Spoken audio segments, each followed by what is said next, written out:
শিক্ষার্থীবৃন্দ, আমাদের আসন্ন পরীক্ষার পাশাপাশি আসন্ন নির্বাচন, আর নির্বাচনের কারণে হয়তো পরীক্ষার কিছু সময়ের একটু পরিবর্তন হতে পারে, কিন্তু এরপরে আমাদের পরীক্ষা চলবে। নির্দিষ্ট সময়ে আমরা পরীক্ষা চালাবো। আমরা আছি প্রমিত বলি প্রমিত লিখি অধ্যায় 2 এবং পরিচ্ছেদ 3। এখানে আমরা কাজ করতেছি এবং দলে আমরা কাজ করেছি। আমরা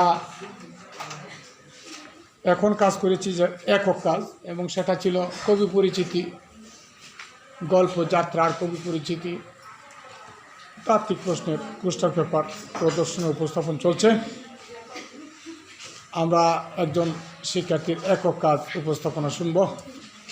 তার দলের পরিচয় নাম বলে তারপর তার উপস্থাপনা শুরু করবে। আসসালামু আলাইকুম, আমার নাম সোনিয়া আক্তার, শ্রেণী 8, বিষয় বাংলা। কবি পরিচিতি, তাত্ত্বিক প্রশ্ন, পৃষ্ঠা পেপার প্রদর্শন ও উপস্থাপনা। 1. সৈকত আলী কত সালে জন্মগ্রহণ করে? উত্তর 1936 সালে। 2. সৈকত আলী কত সালে মৃত্যুবরণ করে?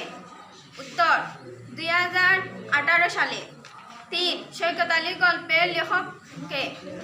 যাত্রা গল্পের লেখক কে? উত্তর সৈকত আলী। 4. নিজের গল্পাংশটুকু তার কোন উপন্যাস থেকে নেওয়া হয়েছে? উত্তর যাত্রা উপন্যাস থেকে নেওয়া। 5. সৈকত আলী কোন ধরনের লেখক ছিলেন? উত্তর কথা সাহিত্যিক। 6. সৈকত আলীর বিখ্যাত উপন্যাসের মধ্যে কোন উপন্যাস উল্লেখযোগ্য? উত্তর প্রদূষে প্রাকৃত জন, দক্ষিণায়নের দিন, কুলা কালস্রোত, পূর্বরাত্রি পূর্বদিন। 7. কুলায় কালস্রোত কার লেখা উপন্যাস? উত্তর সৈকত আলী। 8. দক্ষিণায়নের দিন কোন ধরনের গল্প?